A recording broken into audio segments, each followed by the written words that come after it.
Good morning प्यारे बच्चों, आपका मेरे चैनल हमारी अपनी कक्षा में स्वागत है। How are you? I hope you all are fine. प्यारे बच्चों, आज हम करेंगे कक्षा चौथी की हिंदी की पाठ्य पुस्तक का पहला पाठ, जिसका नाम है जादूगर यह कौन। प्यारे बच्चों, हमने अपनी पहली वीडियो में इस कविता का सरलार्थ कर लिया था और हमने शब्दार्थ भी पूरे कर लिए थे। अब हम करते हैं क्वेश्चन आंसर। तो चलो अब हम अपनी कविता के प्रश्न उत्तर शुरू करते हैं। पहला प्रश्न है, कविता में जादूगर किसे कहा गया है? किसे कहा गया है? जादूगर कौन था हमारी कविता में? Very good. कौन था? बादल। हमारा आंसर होगा कविता में जादूगर बादल को कहा गया है। प्रश्न नंबर 2, जादूगर कैसा दिखाई देता है? तो जादूगर की क्या पहचान है? जादूगर काली खुली जटाओं वाला दिखाई देता है, क्योंकि बादल कैसे थे? काले काले, और ऐसा लग रहा था जैसे उसकी बहुत लंबी चोटी हो। प्रश्न नंबर 3 है, जादूगर कौन कौन से करतब दिखाता है? जादूगर कभी आदमी को गायब कर देता है। आपने देखा होगा ना जादूगर का गेम।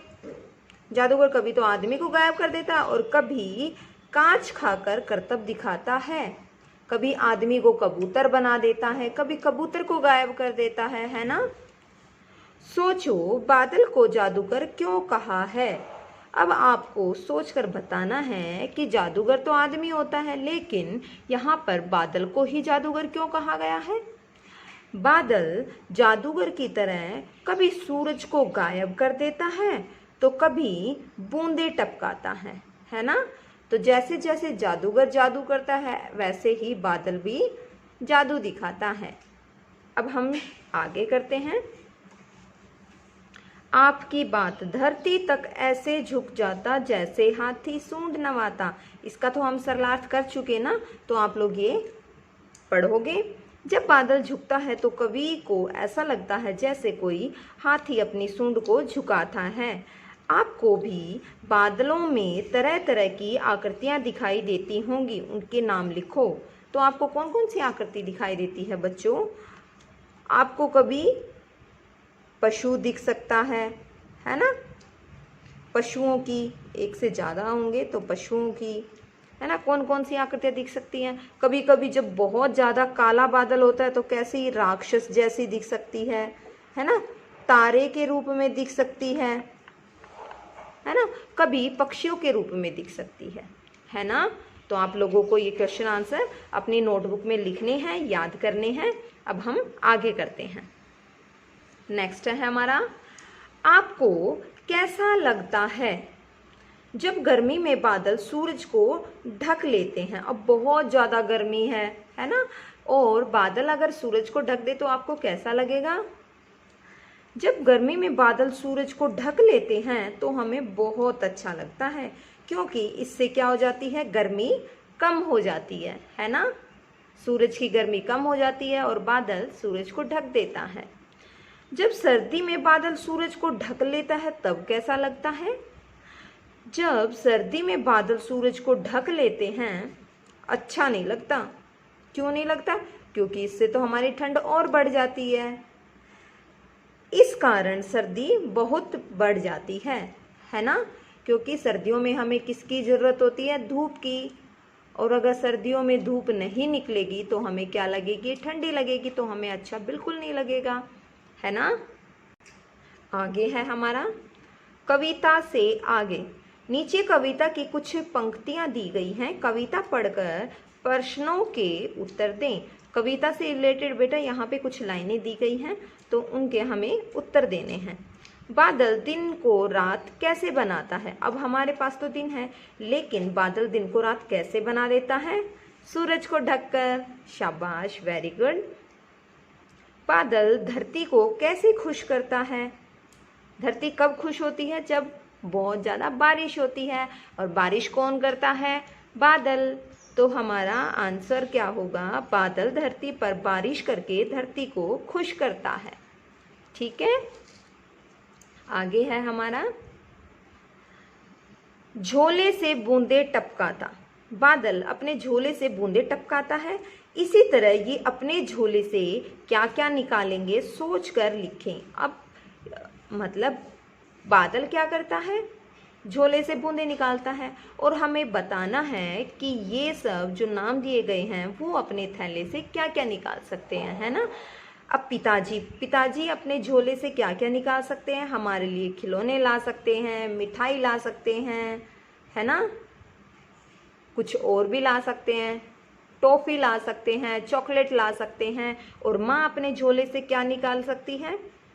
खिलौने, मिठाई, है ना। और टीचर, अध्यापिका हम झोले से क्या निकाल सकती है? अध्यापिका बताती है आपको ज्ञान की बातें, है ना, और आपको देती है ज्ञान, शिक्षा देती है ना। और जादूगर अपने झोले से क्या निकालता है? पैसे, अंडा, ताश, छड़ी, कबूतर, है ना। डाकिया अपने झोले से क्या निकालता है? डाकिया तो हमें पता है, चिट्ठी लेके आता है, पत्र लेके आता है और पार्सल लेके आता है। ठीक है प्यारे बच्चों, भाषा की बात। इस कविता में बादल के कुछ काम दिए गए हैं, जैसे खेल दिखाना, उड़ना। बादल क्या क्या काम करता है? खेल भी दिखाता है और उड़ता भी है। ऐसे ही कुछ और काम कविता में से छांट कर लिखे और उनसे वाक्य बनाएं। अब हमें क्या करना है? यहाँ पर वाक्य बनाकर दिखाने हैं। यहाँ पर कुछ शब्द दिए गए हैं, कविता से संबंधित हैं, और उनको हमें वाक्य में प्रयोग करना है। ठीक है, खेल दिखाना, खेल दिखाने का एक वाक्य में प्रयोग करके हमें दिखाया गया है। जादूगर तरह तरह के खेल दिखाता है। अब क्या आएगा? झुक जाता। बादल धरती पर क्या हो जाता है? झुक जाता है। हमने ये सब कविता में पढ़ा है। आप अपने अकॉर्डिंग भी वाक्य बना सकते हो। पढ़ देता, पहली कक्षा का छात्र हिंदी पढ़ देता है। उड़ने वाला, मैंने एक उड़ने वाला उड़न खटोला देखा। बूंदे टपकाता, बादल क्या करता है?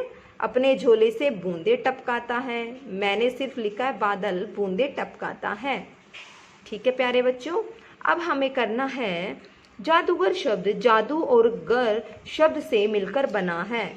ऐसे कुछ और शब्द बनाइए। अब हमारे पास शब्द दिए गए हैं और उनके साथ हमें गर लगाना है। ठीक है, जादू के साथ गर लगाएंगे तो क्या बनेगा? जादूगर। सौदा के साथ अगर हम गर लगाएंगे, सौदा के पीछे क्या लगाना है? गर, तो क्या बनेगा? सौदागर, जो सामान का क्या करता है? सौदा करता है, व्यापार करता है। बाजीगर, बाजीगर क्या होता है? बाजीगर, बाजीगर। ठीक है, जो जादूगर की तरह होता है। कारीगर, क्या बनेगा? कारीगर। कारीगर कौन होता है? जो अपने हाथों से काम करता है, जैसे बढ़ई होता है ना, गाड़िया लुहार होता है। नेक्स्ट है हमारा, निम्नलिखित शब्दों के लिए कविता में अन्य किन शब्दों का प्रयोग हुआ है? अब कविता में किन किन शब्दों का प्रयोग हुआ है वो हमें लिखना है। हवा, हवा, हवा के लिए कविता में पवन का यूज हुआ है। पवन शब्द हमने कविता में पढ़ा था। आकाश की जगह पे क्या यूज हुआ है? नभ। सूर्य की जगह पे क्या शब्द यूज हुआ है? सूरज। पृथ्वी की जगह पर क्या यूज हुआ है? धरती। प्यारे बच्चों, हमारा यहाँ पर पहला पाठ जादूगर यह कौन खत्म होता है, और मैंने इस पाठ से रिलेटेड 2 वीडियो बना दी हैं। अगर आपने मेरी पहली वीडियो नहीं देखी है तो मैंने उसका लिंक डिस्क्रिप्शन बॉक्स में दे दिया है। प्यारे बच्चों, आप वहां जाकर पहले वाली वीडियो ज़रूर देखें। अगर आपको मेरी वीडियो अच्छी लगी है तो लाइक, शेयर और सब्सक्राइब ज़रूर करें। तब तक के लिए बाय बाय।